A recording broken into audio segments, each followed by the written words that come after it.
നമസ്കാരം. എല്ലാവർക്കും സ്വാഗതം. പുരാതന ഭാരതത്തിലെ സന്യാസിമാർ അവർ വളരെ ലളിതമായ കഥകളിലൂടെ നമുക്ക് വലിയ ജീവിത പാഠങ്ങൾ പകർന്നു തന്നിട്ടുണ്ട്.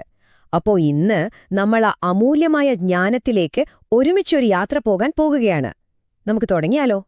ഒരുപക്ഷേ നമ്മളെല്ലാവരും എപ്പോഴെങ്കിലും സ്വയം ചോദിച്ചിട്ടുണ്ടാവും ഈ ചോദ്യം, അല്ലേ? എന്താണ് യഥാർത്ഥ അറിവിന്റെ ഉറവിടം? ഒരു നല്ല ജീവിതം എങ്ങനെ ജീവിക്കാം? ഇതിന്റെ ഉത്തരം വലിയ തത്വചിന്തകളിലൊന്നുമല്ല, ഒരുപക്ഷേ നമ്മൾ കേൾക്കാൻ പോകുന്ന ഈ കൊച്ചു കൊച്ചു കഥകളിൽ ഒഴിഞ്ഞിരിപ്പുണ്ടാവാം. അപ്പോ നമ്മുടെ ആദ്യത്തെ ഭാഗം ജ്ഞാനത്തിന്റെ പാത, യഥാർത്ഥ അറിവ്, അതെവിടെ നിന്നാണ് തുടങ്ങുന്നത്? നമുക്ക് നോക്കാം. കഥ തുടങ്ങുന്നത് ഇങ്ങനെയാണ്. ഗുരു ഗോവിന്ദ് സിംഗ് ഒരു ഗ്രാമത്തിലെത്തുകയാണ്. അദ്ദേഹത്തിന് കലശലായി ദാഹിക്കുന്നുണ്ടായിരുന്നു. പക്ഷേ അദ്ദേഹം വെറുതെ വെള്ളം ചോദിച്ചില്ല. പകരം അദ്ദേഹം മുന്നോട്ട് വെച്ചത് വളരെ അസാധാരണമായ ഒരു ആവശ്യമായിരുന്നു. എനിക്ക് ശുദ്ധമായ കൈകളിൽ നിന്ന് വെള്ളം കുടിക്കണം. കേൾക്കുമ്പോൾ വളരെ സിമ്പിളായിട്ട് തോന്നാല്ലേ? പക്ഷേ ഈ വാക്കുകൾക്ക് കൈ കഴുകുന്നതിനേക്കാൾ വളരെ ആഴത്തിലുള്ളൊരർത്ഥമുണ്ടായിരുന്നു. അതെ, അതാണ് അതിലെ പോയിന്റ്. ഗുരു ഉദ്ദേശിച്ച ശുദ്ധി പുറമേയുള്ളതായിരുന്നില്ല, അത് ആന്തരികമായിരുന്നു. സ്വാർത്ഥതയില്ലാതെ മറ്റുള്ളവരെ സഹായിക്കുകയും അവർക്ക് വേണ്ടി പ്രവർത്തിക്കുകയും ചെയ്യുന്നവരുടെ കൈകളുണ്ടല്ലോ, അതാണ് യഥാർത്ഥത്തിൽ ശുദ്ധമായ കൈകൾ. ദുഃഖകരമായ കാര്യം എന്താണെന്ന് വെച്ചാൽ ആ ഗ്രാമത്തിൽ അങ്ങനെയൊരാളെ കണ്ടെത്താൻ കഴിയാതെ അദ്ദേഹം ദാഹത്തോടെ തന്നെ അവിടെ നിന്ന് മടങ്ങി. പ്രവൃത്തിയുടെ ശുദ്ധി പോലെ തന്നെ വളരെ പ്രധാനമാണ് അതിലെ യുക്തിയും. ഇത് വ്യക്തമാക്കുന്ന ഗുരുനാനാക്കിന്റെ ഒരു കഥ കേൾക്കാം. ഹരിദ്വാറിൽ ഗംഗയുടെ തീരത്ത് ആളുകൾ അവരുടെ പൂർവികർക്കായി കിഴക്കോട്ട് വെള്ളം അർപ്പിക്കുന്നത് അദ്ദേഹം കണ്ടു. എന്നാൽ ഗുരുനാനാക്ക് ചെയ്തതെന്താണെന്നോ? അദ്ദേഹം നേരെ തിരിഞ്ഞുനിന്ന് പടിഞ്ഞാറ് ദിശയിലേക്ക് വെള്ളം കോരിവഴിക്കാൻ തുടങ്ങി. സ്വാഭാവികമായും ഇത് കണ്ടവർക്കാകെ ആശയക്കുഴപ്പമായി. ആളുകളുടെ സംശയത്തിന് അദ്ദേഹം നൽകിയ മറുപടി വളരെ യുക്തിസഹമായിരുന്നു. നിങ്ങൾ അർപ്പിക്കുന്ന വെള്ളത്തിന് കാണാൻ പോലും കഴിയാത്ത സ്വർഗത്തിലെത്താൻ കഴിയുമെങ്കിൽ വെറും 100 മൈൽ അകലെയുള്ള എന്റെ വയലിൽ ഈ വെള്ളം എന്തുകൊണ്ടെത്തില്ല?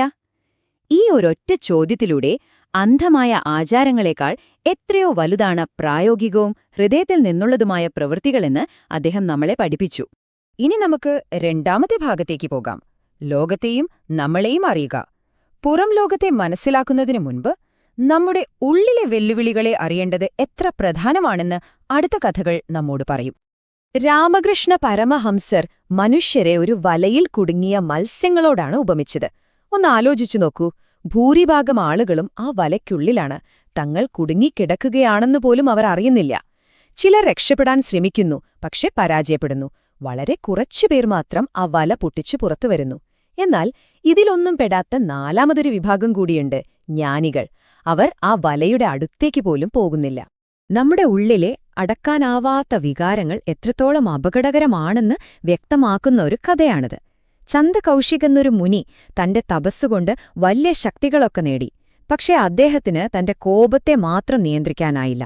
അതിന്റെ ഫലമായി അടുത്ത ജന്മത്തിൽ അദ്ദേഹം ഭയങ്കരനായ ഒരു വിഷപ്പാമ്പായി ജനിക്കേണ്ടി വന്നു. ഇവിടെയാണ് നമ്മൾ 2 തരം വിഷങ്ങളെക്കുറിച്ച് മനസ്സിലാക്കേണ്ടത്. ഭഗവാൻ മഹാവീരൻ ആ പാമ്പിനെ കണ്ടുമുട്ടിയപ്പോൾ ഒരു വലിയ സത്യം പഠിപ്പിച്ചു. പാമ്പിന്റെ വിഷം നമ്മുടെ ശരീരത്തെ മാത്രമേ ബാധിക്കുള്ളൂ. എന്നാൽ കോപമെന്ന വിഷമുണ്ടല്ലോ, അത് നമ്മുടെ ആത്മാവിനെയാണ് കാർന്നു തിന്നുന്നത്.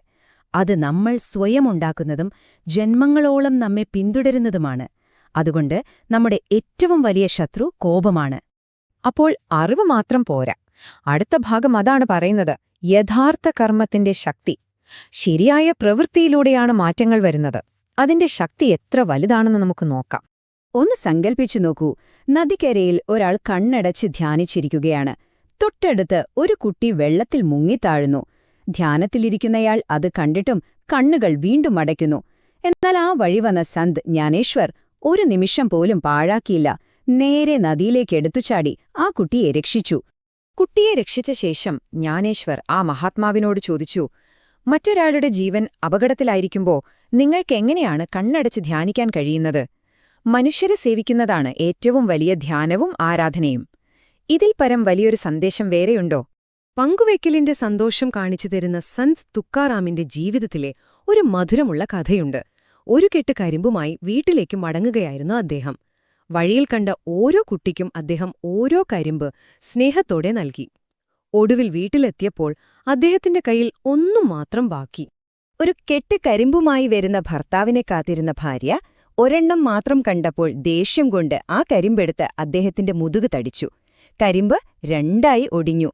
അപ്പോൾ തുക്കാറാം ചിരിച്ചുകൊണ്ട് പറഞ്ഞു, ആഹാ, നീ ഇത് കൃത്യമായി പങ്കുവെച്ചല്ലോ, ഒന്ന് നിനക്ക്, ഒന്ന് എനിക്ക്. പങ്കുവെക്കലിന്റെ സന്തോഷം എത്ര വലുതാണെന്ന് ഈ സംഭവം നമ്മെ പഠിപ്പിക്കുന്നു. തന്റെ ജോലിയെ ഈശ്വരപൂജയായി കണ്ടിരുന്ന ആളായിരുന്നു റൈദാസ് എന്ന ചെരുപ്പുകുത്തി. പുണ്യദിവസത്തിൽ ഗംഗാസ്നാനത്തിന് പോകാൻ കഴിയാതെ വന്നപ്പോൾ അതുവഴി പോയ ഒരു സാധുവിന്റെ കയ്യിൽ അദ്ദേഹം ഒരു നാണയം കൊടുത്തുവിട്ടു. ഇത് തമിക്ക് വേണ്ടി ഗംഗാമാതാവിന് സമർപ്പിക്കാൻ പറഞ്ഞു. ആ സാധു ഗംഗയിലെത്തി റൈദാസ് തന്ന നാണയം നദിയിലേക്ക് അർപ്പിച്ചപ്പോൾ ഒരത്ഭുതം സംഭവിച്ചു. നദിയിൽ നിന്ന് 2 കൈകൾ ഉയർന്നുവന്ന് ആ നാണയം സ്വീകരിച്ചു. തന്റെ വർഷങ്ങളായുള്ള തപസ്സിനു പോലും ലഭിക്കാത്ത ഭാഗ്യം തന്റെ ജോലി ഭക്തിയോടെ ചെയ്ത ഒരു സാധാരണക്കാരന് ലഭിച്ചത് കണ്ട് ആ സാധു അത്ഭുതപ്പെട്ടു. ചെയ്യുന്ന ജോലിയിലുള്ള ആത്മാർത്ഥതയാണ് ഏറ്റവും വലിയ സമർപ്പണം. ഇനി നമ്മുടെ അവസാന ഭാഗത്തേക്ക്, ചിന്തയുടെ പ്രാധാന്യം. ഒരേ പ്രവൃത്തി, 2 കാഴ്ചപ്പാടുകൾ. നമ്മുടെ ചിന്തകൾക്ക് യാഥാർത്ഥ്യത്തെ എങ്ങനെ മാറ്റിമറിക്കാൻ കഴിയുമെന്ന് നോക്കാം. കബീർദാസ് എന്നും ചെയ്തിരുന്നത് ഒരേ ജോലി തന്നെയായിരുന്നു, തുണി നെയ്യൽ. എന്നാൽ ജ്ഞാനോദയത്തിനു ശേഷം അദ്ദേഹത്തിന്റെ ചിന്താഗതി മാറി. മുൻപ് അത് വെറുമൊരു ജോലിയായിരുന്നെങ്കിൽ പിന്നീട് ഓരോ മനുഷ്യരിലുമുള്ള ഈശ്വരന് വസ്ത്രം നെയ്യുന്നു എന്ന ഭക്തിയോടെയാണ് അദ്ദേഹം ആ ജോലി ചെയ്തത്. പ്രവൃത്തി ഒന്നാണെങ്കിലും ചിന്ത മാറിയപ്പോൾ അതിന്റെ അർത്ഥം തന്നെ മാറി. ഗുരുനാനാക്കിന്റെ ജീവിതത്തിലെ വളരെ പ്രശസ്തമായ മറ്റൊരു സംഭവമാണിത്. മക്കയിലെ കാബേൽ യാത്രയ്ക്കിടയിൽ ക്ഷീണിതനായ അദ്ദേഹം ഉറങ്ങിപ്പോയി. അദ്ദേഹത്തിന്റെ കാലുകൾ പുണ്യമായ കാബയുടെ നേരെയായിരുന്നു. ഇതു കണ്ടൊരു മുല്ല അദ്ദേഹത്തെ ദേഷ്യത്തോടെ വിളിച്ചുണർത്തി. ദൈവത്തിന്റെ ഭവനത്തിലേക്ക് കാൽ നീട്ടിവെച്ചതിന് ശകാരിച്ച മുല്ലയോട് ഗുരുനാനാക്ക് ശാന്തമായി പറഞ്ഞു, ദൈവമില്ലാത്ത ഒരു സ്ഥലത്തേക്ക് എന്റെ കാലുകൾ നീട്ടിവെക്കാൻ ദയവായി എന്നെ സഹായിക്കൂ.